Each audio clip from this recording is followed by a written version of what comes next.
Welcome to BrotoGP. This is episode number 109. We are coming at you after the Phillip Island round, and a bunch of stuff went down. Kev is miming 109 for us there. A Frenchman tried to throw a motorcycle at a Spaniard and got him, but he was just a little love tap. The Yamahas had no real competition and managed to do something amazing, and Alvaro Bautista made a bunch of people look silly. So let's get started.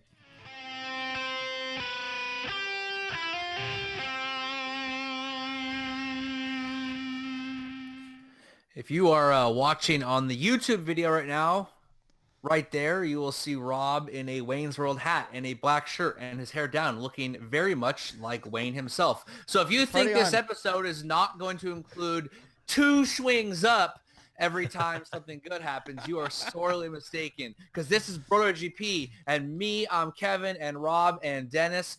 Wait, Dennis, Rob, something. We were about to take you on a whirlwind trip of flyaways, starting in starting in Australia, Sepang, Japan, Motegi, ending in Delaware. Yes, we're in Delaware. Oh, we're in Delaware. Right, exactly. You know, I really hoped that I could do BrotoGP for a living one day. Yeah, like that'll happen, and monkeys might fly out of my butt. Correct. Shaw. Ka-chaw. Exactly. No, we got some motorcycle racing to talk about. Also, there was a World Superbike race, and a team sacked both their riders basically via the internet. That was Milwaukee Aprilia, but it's actually pronounced Amelia Wake. And see how I snuck that shit in? Snuck it in. Dennis has this idea of just having me do rants on call for whole episodes live with listeners. I can do anything. I saw Rob in a Wayne's World hat, and I got 5 references in 4.5 minutes. It's actually only been 2 minutes. That's because you're not well ahead of schedule. It's even better. Yeah, exactly. Talk about efficiency right there. Right. No, yeah, we're not going to talk about World Superbike. So I probably shouldn't have told you that. Maybe I'd get you to listen all the way to the end of the episode for us to cover it.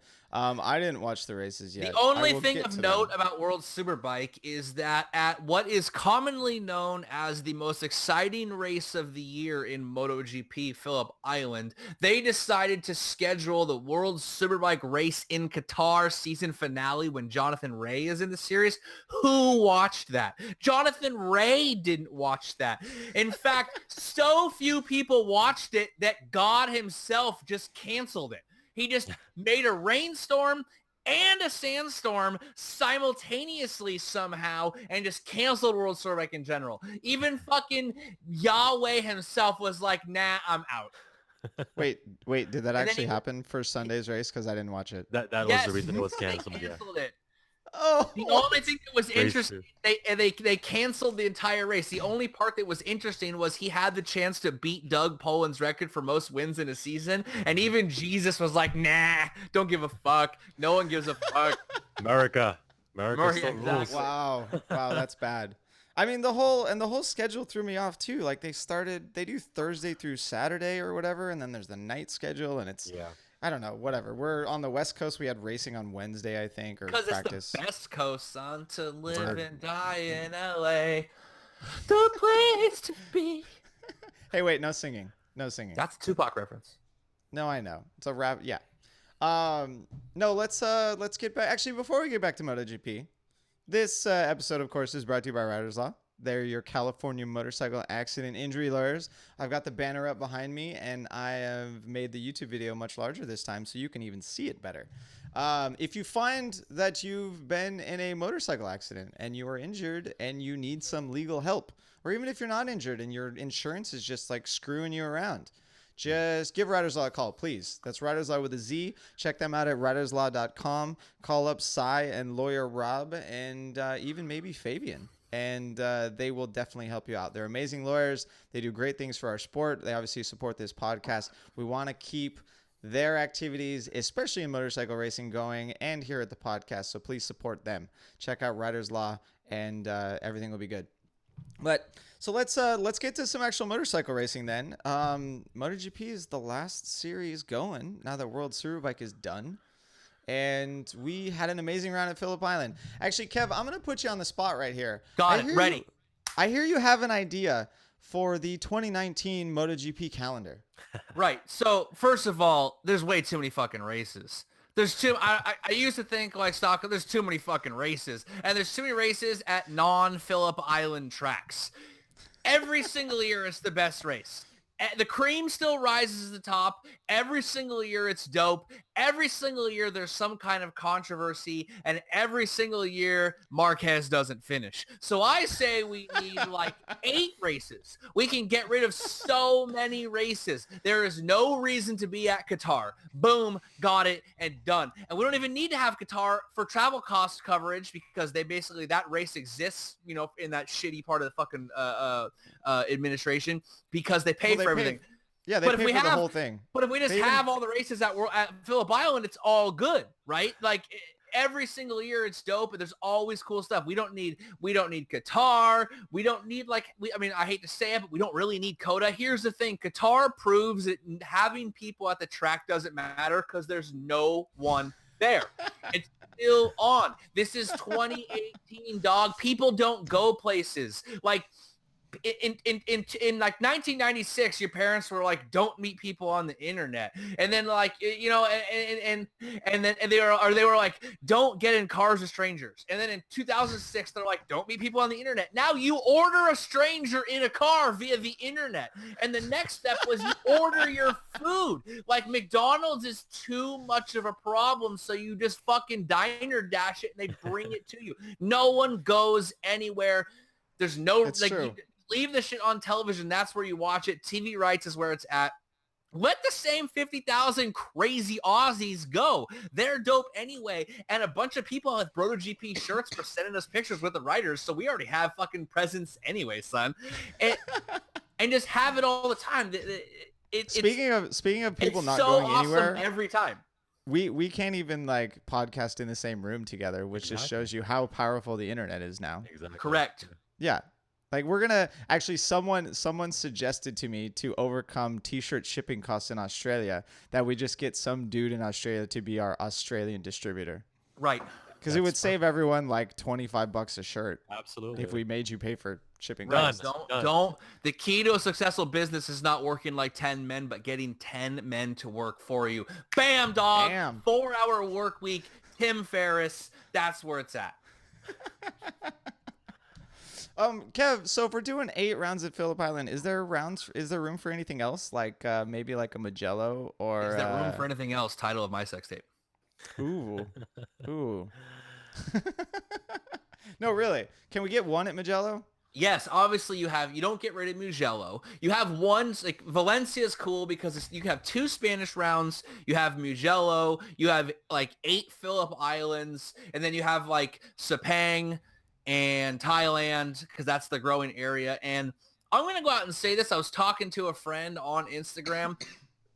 The fact that there's not a race on the African continent is insane. If anyone has been to sub-Saharan Africa specifically, there are scooters, 2-strokes, 125s everywhere. I mean, you think you see a lot in Thailand, you have no idea. Go to Lagos or go to Kamale or go to Chigali. They're everywhere. With Brad Binder, South Africa, not having a race in sub-Saharan Africa is fucking crazy. If you could get a track built somehow in Nigeria, you'd get 200,000 people. Well, you brought up Nigeria, but I was just thinking about Kyalami. And we've had good races at those tracks before. Of course, right. that is what 5,000 miles away from the parts of Africa that you just brought up. Correct. Like there should be multiple races in that continent. And I guess for Kyalami, right? We left there because it started getting a little dangerous, and they hadn't updated the circuit in forever. Is that right? And it's just like you said, South Africa is real fucking far from like everything. Like the Mercator map that most people in the Western world see is super out of proportion. So like if you look at it favors the Northern Hemisphere. It favors Northern Hemisphere dramatically. In fact, you can fit all of Western Europe, United States, China with room left over in the continent of Africa. So like I remember I was in the Congo in, I think, 2014 when the Ebola breakout happened in Sierra Leone, and people were like all worried. I'm like, bitch, I'm fucking farther from like you're farther from New York in California than I am from Sierra Leone. You know what I mean? Like, but I think that, 8 rounds and get rid of the retracting areas. I hate to say it, but like there's a lot of markets that, look at the debacle that we had in UK. Look at the debacle we've had. Look at how United States, it was only a few years ago we had 3 circuits. Now we have 1, and it's a track that's so predetermined, people don't really want to go anymore. Like I heard this a ton. Like we don't really want to go because we just know what's going to happen. Have a bunch of Phillip Island races. You don't know what's going to happen, and move into emerging markets. Well, the only thing we know what's going to happen is Marquez isn't going to finish. Right. Only if he won the title just before. Yes, only if he'd won the title the race before. Yeah. Or I mean, it's funny for you to bring up like attendance though, because I think I saw that the Sunday attendance for Phillip Island was only 30,000. Like it actually seemed like it was one of the lowest attended rounds of the season, which we could blame that on the title already being wrapped up. Right. And Phillip Island also too hasn't always had humongous attendance. Just season fatigue. Like in my Facebook memories, it popped up like Nikki Hayden won the title on this date. I'm like, God damn, there's still 4 races to go. You know what I mean? Like, yeah, we do have quite a bit left, and that'll be an even bigger problem with more rounds. Right, more rounds, because the progressive nature of the points means you can still seal it up relatively early. Yeah, and we don't want MotoGP to introduce like a playoff system to force it to come down to the last couple of rounds. So, I mean, I was thinking about that with like stick and ball sports. Is it, there's always some excitement at the end of the season because everyone starts from scratch again. And I mean, like other series have tried this for motorcycle racing and there are mixed results. I think BSB is succeeding with it, but fuck, they could succeed with anything. Yeah, NASCAR is like Chase for the Cup or whatever it is. If done right, it can be interesting, but I don't like the idea of change. Motorcycle Grand Prix racing has a history that's pretty long and storied. The tradition is massive. I don't like the idea of such a dramatic change. A playoffs, like that's actually what they should do with World Superbike. Fuck the weird third sprint race and shit. Yeah. Have 2 races on Sunday and have Super Sport and Super Stock and whatever on Saturday. Which is 2 races on Sunday. Right. But you know what I mean? And then have it come down to a playoff. Have the top 8 guys start fresh and go. You never know. Jonathan Ray will probably still win it, but who knows what could happen. Well, it'll get more people to actually watch the final like round or 2, which will be dramatic. Well, going back to GP, personally for me, I don't like any kind of gimmick just for the sake of leveling the playing field. I know it's a tall order for Marquez, but I prefer to produce people or the teams and the riders to just raise their game. Gimmicks, they can only, they're entertaining at some point, but then that's what they are. They're just gimmicks, really. Right. Yeah, well, and like I just brought up BSB and Kev brought up NASCAR. Like those 2 series, they're continuing what they were doing before they introduced the gimmick. Like BSB was successful, was popular. It's got amazing racing. Yeah. They have a regulation set that works well for them. It wasn't an aspiration, is what you're saying. Exactly. It's just something they added. And NASCAR. Well, hold on one sec. And NASCAR is like they've been in decline. Yeah, losing fans, like tearing down grandstands, and I don't actually know if their gimmick has fixed anything. The thing about stick and ball sports and why the playoff system works, and we're way off topic here, but the playoff system works in stick and ball sports and even in maybe combat sports or collegiate wrestling because you can seed them.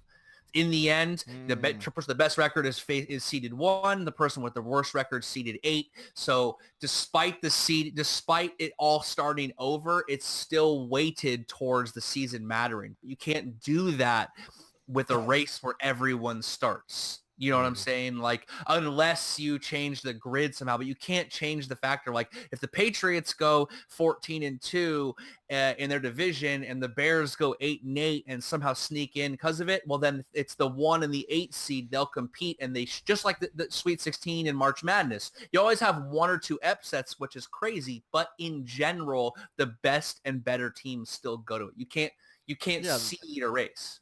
There are no direct matchups. There's no way to limit the competition in that way. There probably is a way, but it would be another gimmick that we would all hate. Right. But yes, you're right. We are well off topic, and I kind of did that. That was my fault. So let's get on to the first topic of this episode. I wouldn't say it's a main topic. We have something kind of slightly original towards the end. This was all crashes. Like, I actually called it, I think, before even Cal crashed, that I thought this round was going to be highlighted by crashes in the MotoGP field. We saw a bunch of crashes in the other classes as well, but it seemed like most of the crashes in MotoGP had significant consequences. Cal Crutchlow was hurt and injured. Hafish Siren crashed, and both of them crashed in turn 1, if I'm not mistaken. Hafish crashed, missed out on some running time, and then obviously we see the incident with Zarco chucking his motorcycle at Marc Marquez. And who else went down? Dani Pedrosa went down and looked very very sad. Crash ever. Fuck. That was he just laugh. Put his hands down and he was just like, fuck this season. That was when I knew like it was done. He ain't gonna win. Well, both Soriano's laws are getting broken this season. He's not winning the race, and he's gonna go ride for KTM. What the fuck? God damn it! No, I mean, I was actually happy that Dani was okay enough to not to be able to. We don't want anyone hurt. Yeah, to be able to sit there and be sad about it, right? Like Cal was pointing at his leg and was like rolling around on the ground, obviously hurt, pretty quickly. And I think, Hafish didn't exactly get up. So let's, so that was all in practice. So let's talk about the Zarco incident. Zarco and Marquez, what's your guys' take on it? Dennis, you first. Well, I don't know why people are blaming Marquez for that or hearkening to his old ways of moving into. I don't even know that Marquez knew Zarco was behind him. But you're not surprised that people are quick to jump on the let's hate on Marquez bandwagon again. I'm not. I'm just exasperated. I'm like, were you not watching what I was watching? Like, how could the Have guy you ever actually ridden a bandwagon though? It's hella fun. There's no seat belts. It's a big flat back. It's generally bouncing on a dirt road. You're drinking fucking moonshine. There's a reason it's called jumping on the bandwagon, because bandwagons are dope. So I will tell you that I blame Marquez 100% because one time at Sears Point, I was on the back straightaway, on the line, going full throttle, doing my thing, and a guy drafted just past me and just with not enough bike length, weaved to the left. I had no time to react, and he just went straight through my front tire, and I flew off just like Zarco did and slid straight off at the back. Point being, that's really close to home, and I blame Marquez for everything wrong in the world. Marquez is single-handedly responsible for Brexit.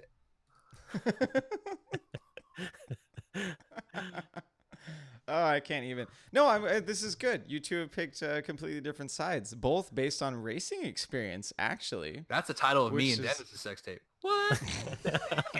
Dude.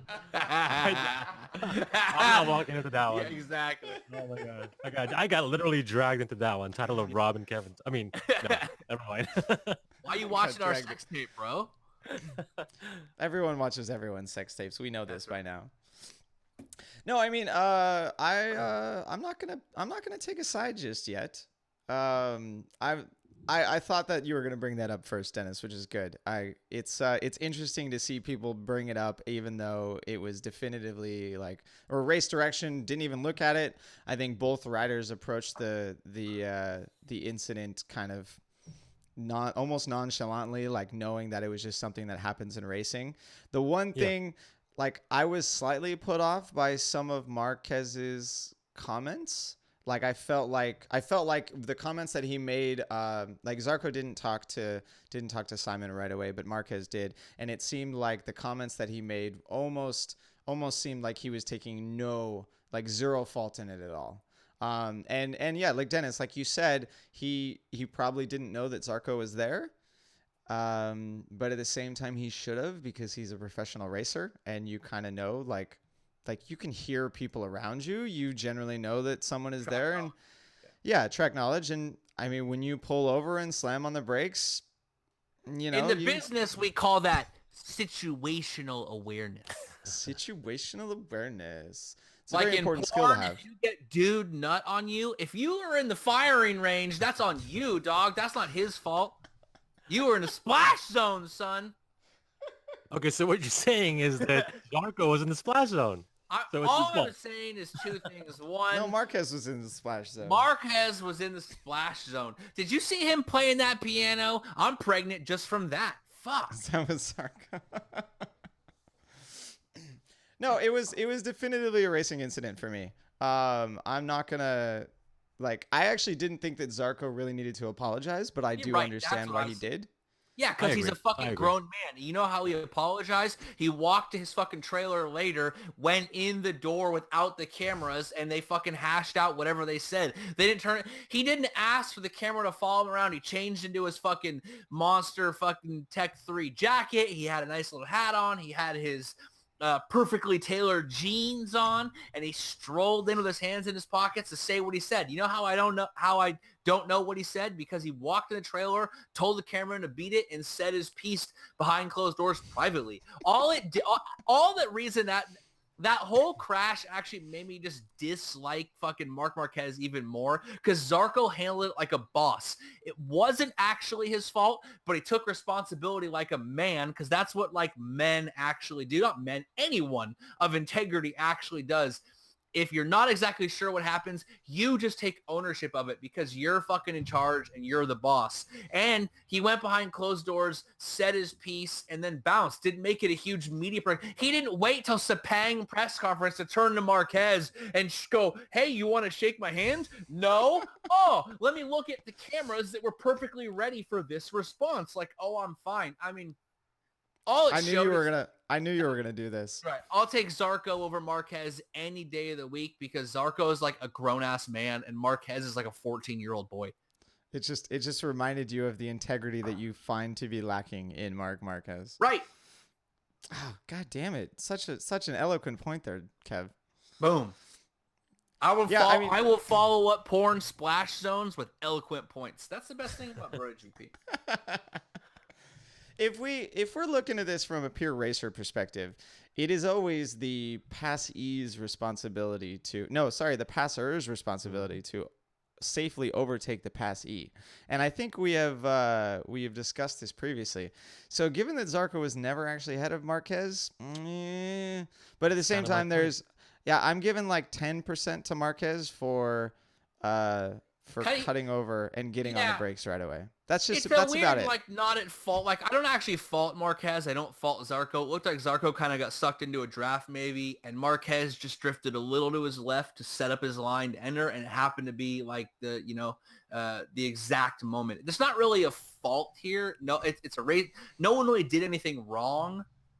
And that's kind of why I actually respect Zarco a lot more. He didn't really do anything wrong, but he just manned up and said, hey, sorry for the part that I played.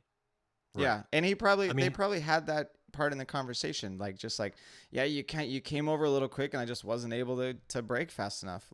Sorry, brah. My beat. Yeah, and for me, the crux of the whole thing for me, and I've only watched it once, is that I don't remember that Zarco was even or got further in the front enough to be even show Marquez the front wheel. That's what I'm saying. There's no way that Marquez could have known, because he, not even with peripheral vision, was Zarco close enough to show the front wheel to say, hey, I'm here. So, I mean, I don't know how anybody could have known. Yeah. I mean, but we see similar sort of half... We see similar sort of half passes into corners though, right? When you come into a passing zone, you may not see the bike off to the inside or on your side, but you feel them there, and all right, I can't actually go for the inside curb right now. Right. And maybe this was just one of those incidents where Marquez didn't instinctually feel Zarco there, cut over normally like he wanted to, and to take the line, and and that's what we got. Yeah. So, I mean, the cool thing you're is saying they're that both Marquez couldn't see Zarco coming inside, but he should have been able to feel it? No, Zarco was outside. Oh, Zarco was, and then he totally didn't get it. He totally didn't get it. I'm trying to divert this one. Oh, okay. Yeah. No, and on that note, I think we. Kevin, making sure BrotoGP is never taken too serious. All right. The next point that I want to move on to is Yamaha's performance. And this for me, this performance gets a humongous asterisk on it because missing from And the I'm gonna race have was to Mark. disagree, by the way, but go on. Okay, good. Marquez was missing from this race. Even Cal was missing from this race, and we are at what has been decided for us as an anti-Ducati track. Right? It was talked about in the pre-event and before the whole weekend before. It was talked about pretty much after every single session that this track had not favored Ducati previously, and if they were to even put it on the podium this time, that it would be like a checkbox accomplished of we fixed the Ducati enough to perform at Phillip Island, and it should now perform at every single track. So what can we get from Yamaha's win here? Did they they broke their streak of losses, which is a terrible streak to have. What did they accomplish? Dennis, you want to take this one first again? Well, I mean, I'm kind of thinking about it right now, and maybe I won't say it's a Yamaha win, and really more of a Maverick win in the sense that obviously obviously he won, but my point is it's the rider more than the bike having been fixed or anything like that. But I don't quite agree that there should be an asterisk because it was a pretty commanding win, and he He came maintained. from ninth. You know what I mean? It That's my wasn't other like, point. like It's like he it's battled, not he like passed. He was right. It wasn't like a flag to flag win. He had they had the usual Maverick start, lousy start, and went through the mid pack and then got to the front, building a huge gap and then maintaining it. It's pretty decisive that I would be very convinced that even if Marquez had stayed, he would have taken it to him and still won. I put no stock into him coming through the mid pack because didn't he do it in like 3 laps? Like this was the one time where his shitty start didn't really hurt him all that bad. I'm gonna look it up right now. I don't think it's Just 3 to laps, but yeah, go just on, to look it make up. sure. Yeah, No, yeah, you're right. He did well. He didn't make it. He was in 5th on lap 6th. So yes, I was exaggerating. right. And then he was in 2nd on lap 7th, and then led from lap 8 for the rest of the race. So yeah, I mean that is the fastest, shittiest start that Maverick has ever had. right. Because to go from the grid, his grid position all the way back to 10th, like he had everything going for him, and then just blew it off the line again. So that's why I'm saying And, more of a Maverick. I'm not Maverick convinced. win. I'm not convinced it's an asterisk. They even mentioned it a lot on the broadcast about how he would never actually pay. Like a lot of people peg Yadone for potential win, and Marquez, but Mav would never write a potential win because he basically viewed himself as in it. And this guy this is not a guy who will mince words. He's said, when he's not in it because he's throwing shade, talking shit, and looking unhappy. But he looked confident and happy all weekend. He seemed sly, like an ace up his sleeve. Could he have beat Marquez heads up? I don't know, because as Kyle Wyman told me, the universe seems conspiring against us to see a good showdown between those two. But don't remind me. But even if he didn't win, it would have been in a battle for the win. You know what I'm saying? So I don't consider an asterisk. Marquez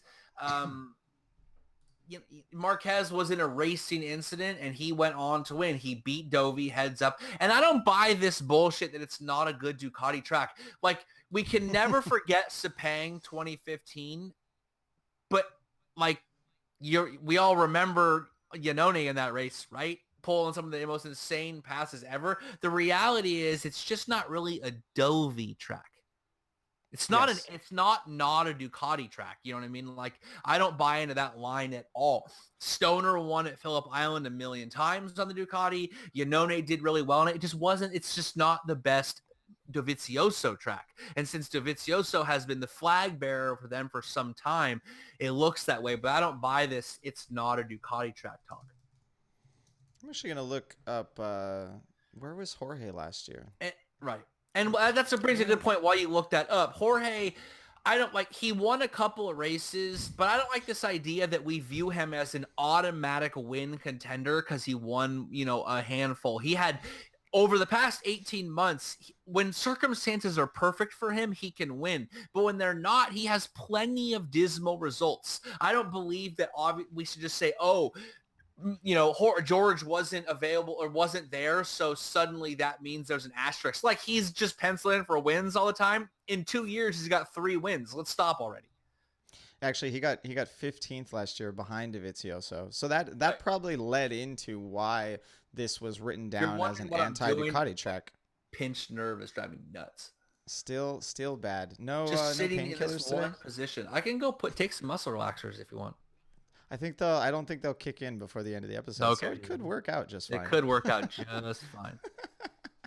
That last episode was a little crazy because of it. Yes.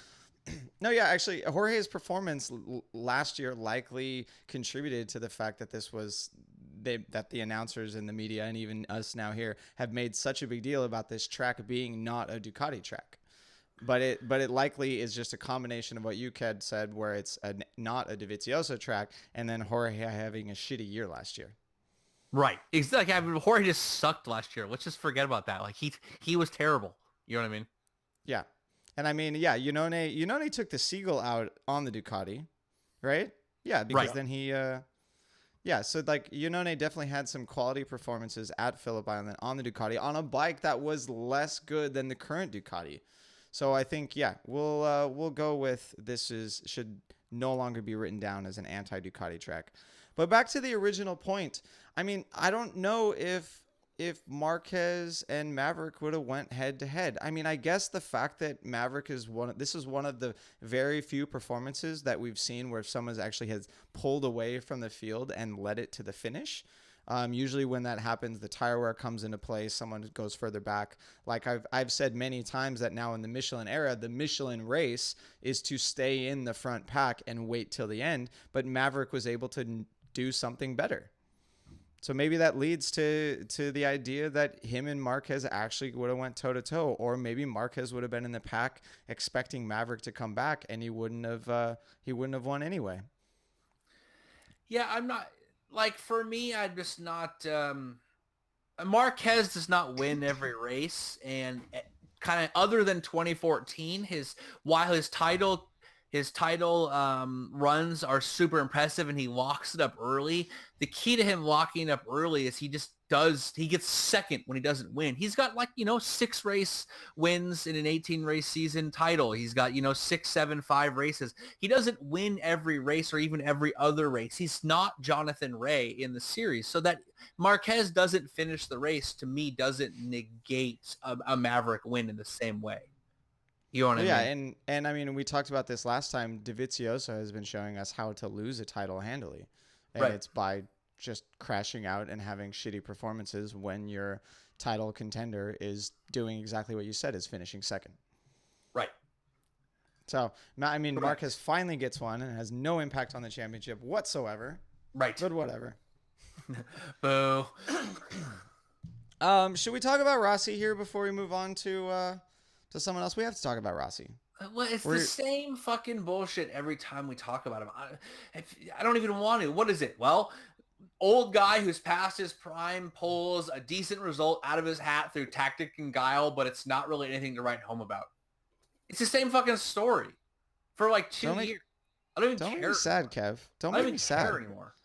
Dennis, make this sound better than what Kev just said.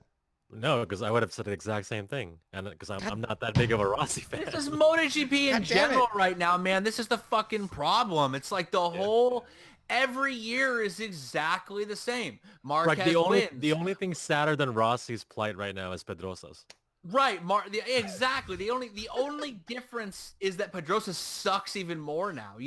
Every year it's the same thing. Marquez wins, and if he doesn't, he's involved in some kind of controversial crash, which is or isn't his fault. And Dovi can make a decent challenge, but he can never put it together. And the Repsol is the best. It's the same.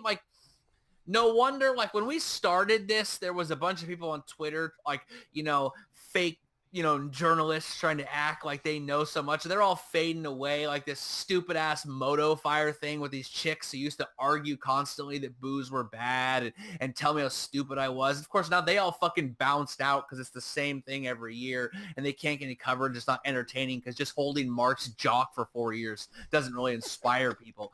But the problem with your arm gets a little tired. It's your arm gets tired, right? Because he is the best, and he's the best on one of the 2 best bikes, and there's no consistent challenge. And Everyone else's stories are exactly the fucking same. And it goes to exactly what I said about Rossi.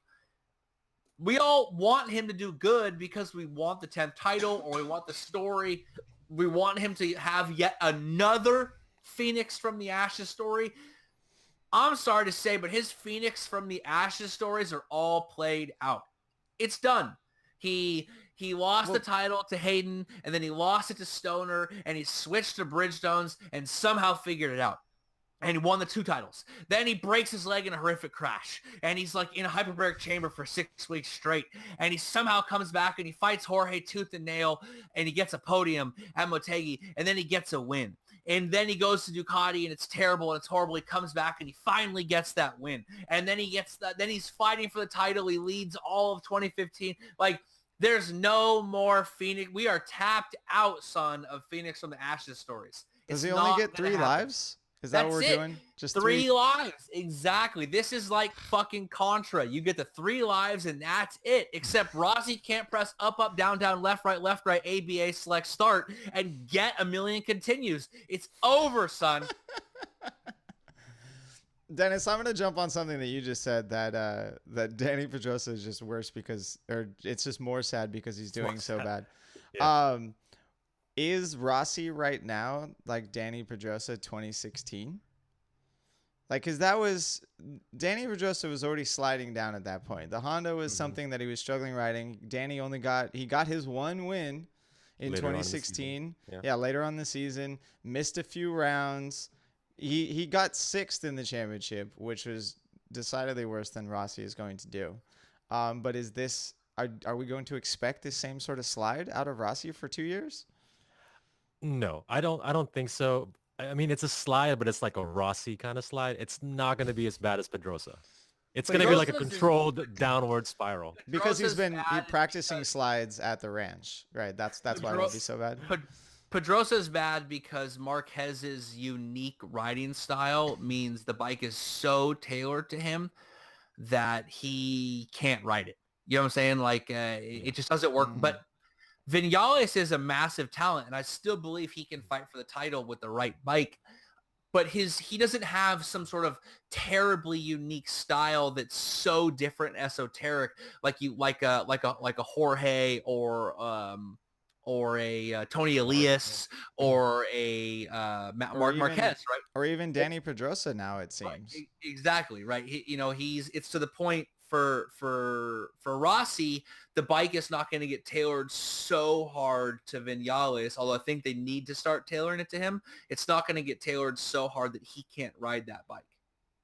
Yeah, so it'll keep him at his current level of competitiveness. I mean, and if Yamaha turns things around, I will still expect Rossi to win at least 1 or 2 races for the next 2 years. But it's just all on whether or not Yamaha can turn this slump around. I mean, we have to remember that the M1 at some point was effectively being tailored for Jorge. And yet Rossi left for Ducati, came back on the M1, and he figured it out, and he still won because the M1 was still good enough for him to do that, to adapt to it. Right now, the problem is the M1 just is like a shell of its former self. Yeah. I mean, we've been arguing for a couple episodes now on whether or not the Suzuki is a better bike. Which is just... And Rossi said it is. He did, actually. He said that right before the round, right? Yeah. Mm-hmm. I mean... And I still think it because Maverick is far more of a talent than Rins is, in my opinion. And Iannone? And yeah, I mean, I think so. Not far more, but Iannone is certainly a talent when things are going right. But Maverick, I think, is one of the top 3 in the world, and the fact that the other guys can seemingly more consistently challenge for podiums. Yeah, they don't have a win, but the fact that those guys can consistently, be in podium talk, it shows me that bike probably is better. I do think the Yamaha's the 4th best bike on the grid. I think it's Ducati, Honda, Suzuki, Yamaha right now.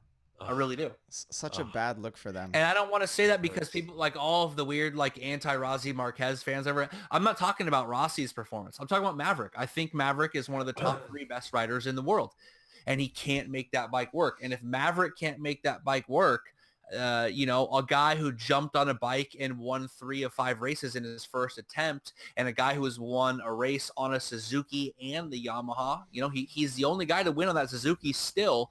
Yep. Short of Chris Vermeulen back in 2007. You look at who's won on a Suzuki in the 4-stroke era. 2 dudes, Vermeulen in the rain, and then Maverick at Silverstone. That's it. Completely different Suzukis as well. Completely different Suzukis, right? But I mean, you're talking about Maverick was able to do something on that bike that no one else has been able on a Suzuki to even come close to. And the fact that he can't ride that Yamaha and he can't get it set up just points to some kind of fundamental flaw. And his performance this weekend it followed the model for the perfect performance in a MotoGP weekend. Like, in order to have a great shot at the win on Sunday, you got to roll the bike out of the truck and be fast in first practice, slowly work on race pace and make tiny changes to your setup. Go out, do well in qualifying, and then have a good race, right? That's what we've heard about that from Dovizioso for the entire year. Their base setting is so good that when they get to a track, they make minute little changes to just find those last few tenths, and that enables them to have a really good Sunday, a really good race at the end of the weekend. And that's exactly what happened to Maverick this round. They wheeled the bike out. He was happy with it right away. It seemed like the setup changes that they made in the last 2 rounds really worked well here at Phillip Island, and he had a good race. So he was confident from Friday. It was great. But it just, Yamaha has fallen into the trap that Ducati had a couple of years ago, right? Some tracks, they get the bike out of the truck and it's amazing. Other tracks, they have to switch everything. They change the links, they move the ride heights all around, and nothing works. So until Yamaha can get that base setting back, they're not going to be competitive at every round. They're not going to have that championship winning bike, and both Rossi and Mav are going to be slightly disappointed. Right. And the problem is the expectation is that Maverick wants to be able to fight for wins regularly and get a title. That's why he went to Yamaha. Exactly. He didn't leave Suzuki for the chance to podium once in a while and get a win under ideal conditions. He left Suzuki to get as many wins as he had at Suzuki in one year. Exactly. Right. He did not leave Suzuki to go 18 months without a win.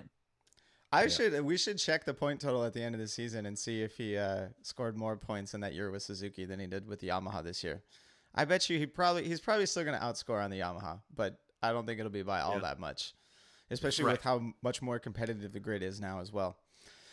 Speaking of talent, we're gonna do something that we haven't done, I don't think, ever on this podcast. We're gonna talk about Alvaro Bautista now. Nice.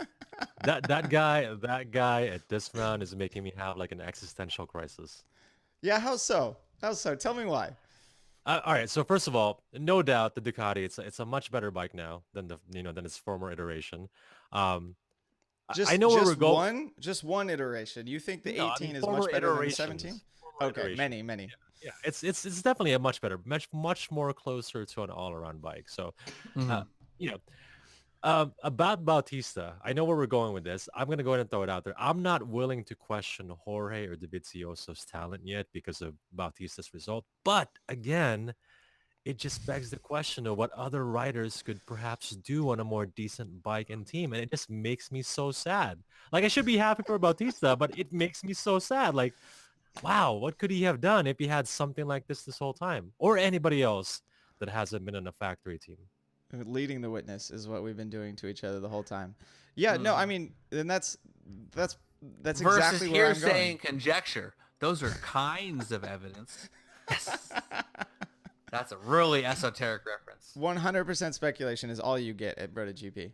Yes. Unless we have someone else on that actually knows what they're talking about. We can't have that now, can we? No. I mean, well, we could have motorcycle racers on here, but that's about it, apparently. No, yeah. So Alvaro Bautista's performance for me makes a bunch of people look silly. I mean, I said it at the start of this episode. I am firmly questioning Dovizioso and Jorge Lorenzo's talent because of Bautista's performance. I mean, we'll go a little bit. Well, now that Kev said that Phillip Island is an anti-Dovi track, not an anti-Ducati track, I'll give Dovi just a little bit more you know, because maybe if Phillip Island was a Dovi track, he would have been battling with Mav the whole time instead of battling with Bautista. But I'm still just like we've seen like kind of flashes of brilliance from Bautista mean a podium on a satellite bike, which is the same thing we get out of Cal Crutchlow.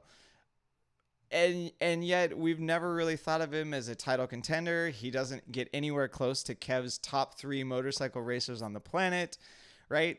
And yet he managed to duke it out with Dovizioso and kind of through that with Jorge on this Ducati. Rob, I'm still not willing to give you Jorge, like questioning Jorge, but let's stick with Dovizioso because at least Okay. Dovizioso and Bautista, they both kind of have similar pedigree and they both won titles in was it a 250cc era? No, Dovi never won the 250, right? They both won 125. Okay. So let's focus on Dovi. The only reason I'm still not willing to pair the two is because it's not as if Bautista never had any experience on any GP machinery. He's been riding a satellite duck. So he just went from a sucky duck to a better duck. But he has duck experience. All right. It isn't like somebody else who's never ridden a duck. You know, it's almost like Michele Piro. Like the reason why he does so well is because he's been riding a duck. Yeah, I mean he likely has more miles throughout the year than most of the MotoGP racers because he's not limited just race weekends. Right. So I mean, and it was interesting to see Carl Abraham have an increase in performance as well. Like he moved up from the GP 16 to the 17 that Bautista was riding, and narrowly missed out on making it into Q2. And did he have a good race? God, where did he finish? qualified pretty well. The main thing that you're not really talking about connecting when it comes to Bautista's finish was Bautista's done from the paddock. He's moving to World Superbike, and he has the something to prove aspect. I'm not sure how many tenths something to prove is, but your last chance to ride a factory MotoGP machine probably for the rest of your life, and kind of being bounced out with, even though like certain people are maybe coming in or staying. I think the something to prove aspect is huge. Yeah, actually, it's his first and last time riding a factory bike, if you think about it. Not the factory bike. His first time, he rode factory Suzuki for a while, but it's certainly first and last time he was going to ride a factory duck. Well, Who knows with Sepang, but his final chance to really show what he has on top machinery is what I'm saying. And he is riding a factory Ducati next year. Right. Just, in World Superbike. I'm talking about, a factory, and it'll still be a V4. He has a factory contract in World Superbike. Doesn't matter. No, Eugene Laverty has no contract in World Superbike. That's true. Not anymore. Bounce, son. This is like the most Superbike talk we've had on a non-Superbike episode. What the hell? I don't know. Are we just trying to fill time? No, we're getting through this episode quick too. Yeah, good. No, I mean, yeah, okay. So I'll give Bautista I think like I want to 2 see more. tenths. I want to see more guys like Bautista having opportunities like this one. I want to see more guys. Title of Dennis II. Guys like Bautista. Not too shabby. He's like a Spaniard, Spanish Redding with a hair. He grew that mustache out, and it really helped out Dennis quite a bit. Right. So Dennis, you said that he's now on a better duck. Do you think the satellite duck is really that bad? I mean, it's a motorcycle that Dovizioso and Iannone won races on. Or not Iannone, because we're talking about the 17. And then Jorge podiumed on. Right? Like, I mean, I've made big deals before about the fact that MotoGP is a team sport, and obviously the satellite teams don't have the technical expertise in their team. But all these satellite bikes have all the data from Ducati from the previous year, right? They know how the bike was set up because Ducati shares a ton of information between all their racers to keep their to keep all their riders further up the field, and yeah, it had to have been a good bike. But I don't disagree with that.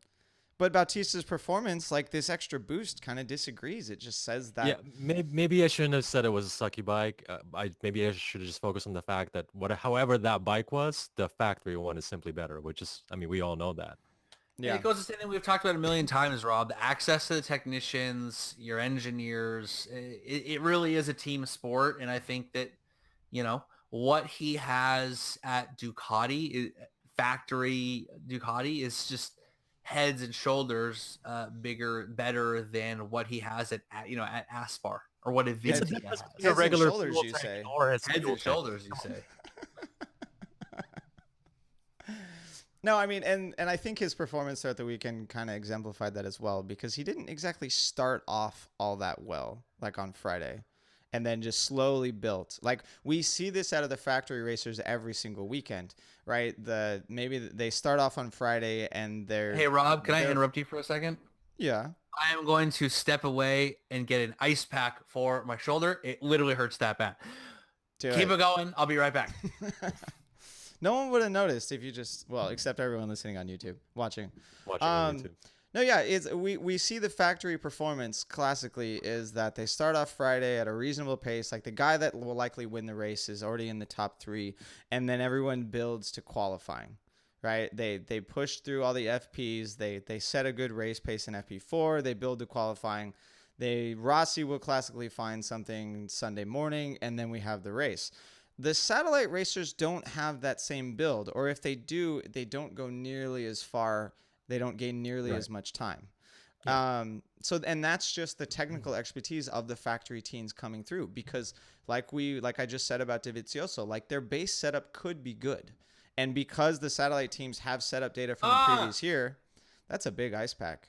That looks like your cat's house, actually. Did you just take it to the house, put ice in it? What? Because that looks like your cat's house. For the reference that Dennis is talking about, if you're on the YouTube video, that is my cat's house. Yes, it's a Costco chicken bake box turned on its side. Stuck a pillow in it, and Buster loves that shit. But this is the old man ice pack, because I'm old, and so I'm just gonna slap it on there. Oh yeah, that's good. You're so old, yeah, Kev. that's good. Goddamn, what are you like? 35 now? Getting old. Bitch, I'm 37. Oh, damn. Heck of old dog. Where was I? I was interrupted rudely by the old fogey over here with the ice pack. Back in my day, we respected our elders when they had to go get an ice pack for their arthritis, for their old cranky bones. In my day, we had to podcast 18 miles in the snow, God damn it. Back in your day, you used a shitty iPhone microphone, and it didn't work out so well. We used the iPhone Diggity 2 microphone. We had to use the word diggity because the Kaiser stole our word 20. I chased him for diggity 6 miles. That was Abraham Simpson, right? So anyway, as I was saying, I had an onion on my belt, which was the style at the time. This episode has been firmly lacking Simpsons. That onion cost 75 cents. Back then, we called nickels bees. They used to say, "Give me 5 bees for a quarter, friend." Now you're just making it up. No, I mean, let's round out the Bautista point here. Actually, no, there is one more thing. There's one more thing we got to finish up with Bautista. Do you think this exact sort of increase in performance and the factory trend of building from Friday all the way through the race is actually going to work for Danilo Petrucci? No. No. Petrucci's a weird dichotomy. Everyone thinks that Miller's like on the cusp of some Ducati breakthrough and he never does it. Like, Petrucci has a bunch of podiums. Like, he podiumed last year, he's podiumed this year. Like, he's doing, the only satellite rider doing better than him is Cal, who's won and has the factory HRC contract and is getting updated parts. Like, Petrucci's not having a bad year. He actually looked pretty good till he flew off the track. As they mentioned, he was running the same times as the leaders. He just made a mistake in the second corner right off the track. But yeah. The mistake is obviously they signed everyone way too early. They're all kind of looking for the next lightning in a bottle. So maybe they should have kept Lorenzo, or maybe that Pecco Bagnaia should have been signed to that factory contract. But it's not like Petrucci's had a bad year. I mean, and I knew you were gonna bring up silly season here, but like he's having a standard Petrucci year. And I mean, he does have the factory contract. Even this year, he has the GP18, albeit the satellite GP18 or supposed second tier GP18. He is beating Alvaro Bautista handily in the points. He's like what 41 points ahead of him, which is actually a large proportion of the points that they have. And like you said, yeah, he's second best privateer, private or independent rider. So I just wonder if those extra couple of tenths are actually going to push Petrucci forward. Maybe, you know what? It probably won't be that. Like he'll get a couple of tenths and it'll take his good performances from like fifth up to the podium, right? We could probably all agree on that. The one thing that I would be excited to see for Danilo Petrucci is it's going to reduce his shitty weekends. Like he was doing reasonably well at the start of this race, but he made a mistake. And I want the factory technicians, the factory something and something to prevent him from doing that. That's what I want to see, because if he reduces all those times where we don't talk about him because he's out there finishing 10th and 11th or something, and then he'll have a good performance and he'll handily beat Cal Crutchlow in the championship. Right. Which he better. But I mean, at this point he'd beat yeah, I mean if he was ahead of Crutchlow, no, that would put him right where he's supposed to be. It'd put him fifth in the championship along with the other couple of satellite racers or factory racers. Sorry. But I don't know. Dennis, what are your you gave me you didn't finish off your thought there in the beginning. I don't really have, I mean, I still don't have too many thoughts on not Dovizioso, but Petrucci going to the factory Ducati next year. I'm still underwhelmed at that move. Yeah. And not any less after Lorenzo's showing, unfortunately. Yeah, I haven't given any thought, and I still refuse to give it too many thought right now. I hope that it'll prove me wrong next year. That's the so most. We're just gonna leave it hanging there. Damn, why did I bring up such like a Debbie Downer topic? You guys got to warn me ahead of time that you have no thoughts whatsoever on Danilo It's not Petrucci. that. Here's the thing. Like, we have thoughts, but the underlying, like, subtext is that bike is good enough to beat Marquez, but Petrucci isn't. Oh, Yeah. I mean, So, is anyone like, the really? reason Dennis is underwhelmed is that if I were to think of the riders that on that bike could beat Marquez, like, I don't think there's anyone that's going to beat him for the title right now, short of Maverick on a good bike. But if I think of the riders that could be on the factory Ducati that would get wins, I don't really see Petrucci on that list. I see Lorenzo on that list. I see Pecco Bagnaia on that list. I see Jack Miller probably, maybe on that list under the right conditions. Not regularly, maybe one. But for me, Petrucci is like a placeholder.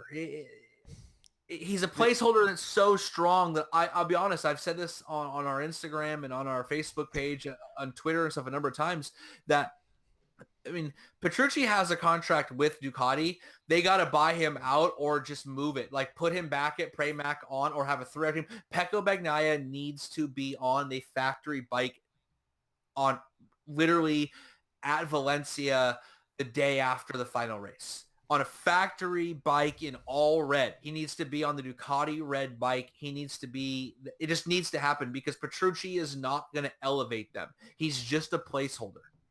Well, but so we don't want Ducati to pull the same shit that Aprilia did with Sam Lowes.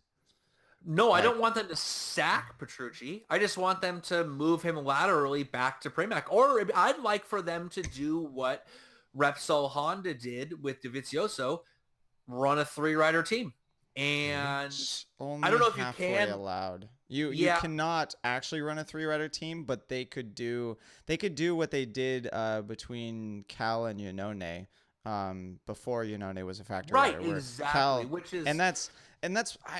I wouldn't be surprised if Ducati was already planning that. Like I Petrucci kind of think they have to be. Yeah, Petrucci has a 1-year contract. He's the only factory, like legit factory rider with a 1-year contract. And I'm not sure how long Pecco's contract is, but I wouldn't be surprised if it's like 1 year in Pramac for sure, and then option to move to the factory team in the next year. Right.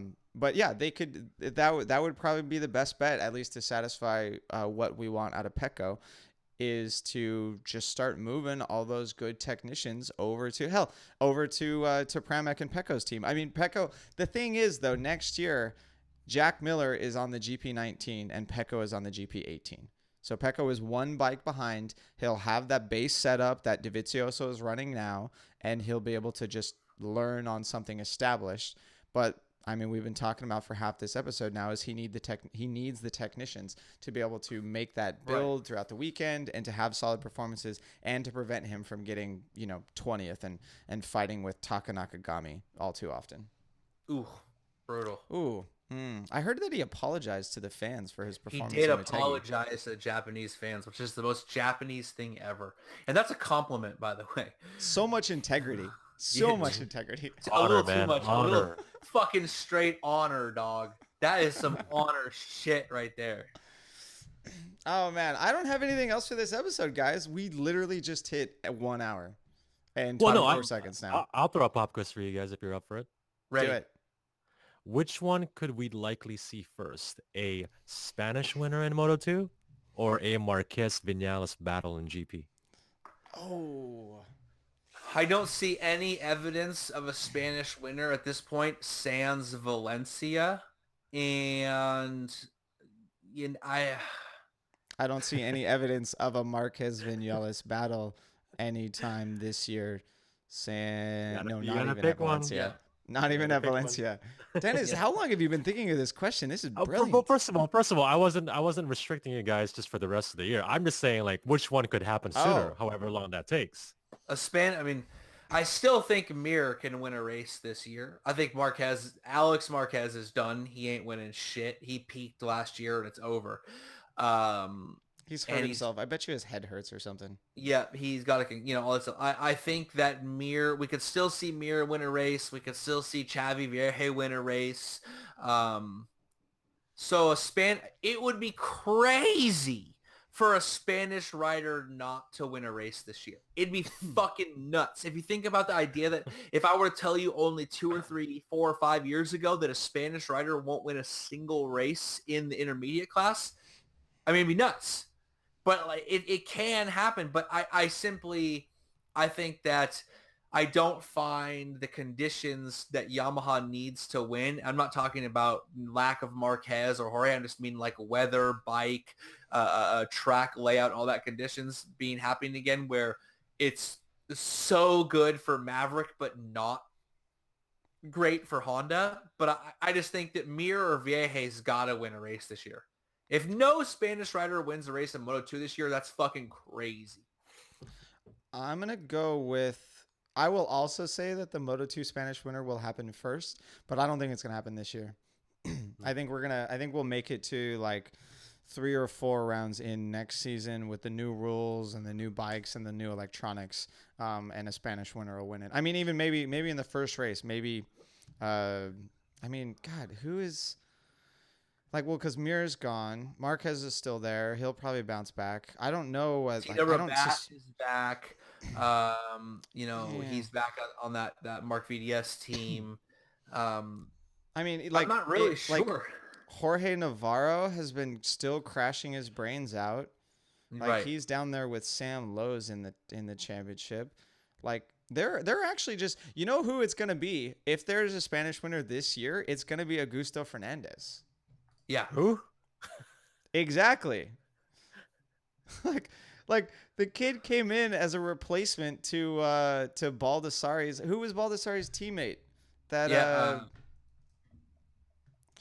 The guy with the name. The guy with the Joey thing. Jojo. Come on, fake it till you make it. His name is Guy Incognito. Where is it? No, I have the internet. I can find this out. Oh yeah. Oh God, how do we forget about old Hector? How do we forget about Hector? Oh, thank God for the internet. Yeah, no, Augusto Fernandez came up from I think from the CEV from the Cito Ponz's junior national team and has actually been doing pretty well. He's he makes insane passes that he probably shouldn't have tried, but thankfully he hasn't destroyed anyone yet. But yeah, no, I mean, if someone's gonna do it, he'll do it at like Valencia or whatever. Like Pecco and Pecco will be worried about the title or something, or maybe they won't be worried about the title because Pecco's going to seal it at the next round, and yeah, and then Fernandez will win it. Because yeah, I agree. There's something up with Alex Marquez right now. He it just too many crashes this season, too not gelling with the bike. Like even that whole team is likely having issues, and I can't see that. Things are not just going to turn around for Alex Marquez next year with a new motorcycle and new electronics, new everything. Like he'll be getting plenty of training from his brother, but it might not help that much. All right. Dennis, do you have another question for us? No, that was my only pop quiz. All right. We should do those more often. Surprise questions. Yeah, we're going to start calling them pop quizzes, actually. That's the new segment within a segment. Segment within a segment. All right, everyone. It is Wednesday night. It is Halloween. I had shit to do yesterday, so we recorded this a little late. Obviously, there is motorcycle racing at Sepang coming at you very fast. Thanks for catching this episode before you watch that race. If you're on YouTube, please like the video. Give us a thumbs up if you love us. If you're those like 3 or 4 douchebags that do not, feel free to give us a thumbs down. We don't care that much. And we're trying to make this thing better all the time. I tried to get Kev to move his microphone like 2 feet closer to his mouth. And do not eat the snowball. Do not eat the snowball. He totally got the whole thing in his mouth. What's up, guys? Oh my god. Oh, please don't do that again. Yeah, it's helping out. Dennis is back on the channel with his sexy voice and his amazing microphone, and I may just have to buy Kev one of those amazing microphones. And we changed the format. I did not get any videos because I'm still trying to stay a little low from the Dorna copyright YouTube bot. But I'll get those for next time. For trying to give their sport free coverage with the thousands of people that listen and follow us and bring the community together so that like we can all stay up and watch the show, interact together. Fuck me, right? Yeah. Fuck me. Title of Rob's sex tape. Dang. All right. Boom. Done. Deuces. All right, everyone. Thanks for catching us on iTunes and Google Play and Spotify as well. Tell your friends, and we will catch you on Tuesday. Peace.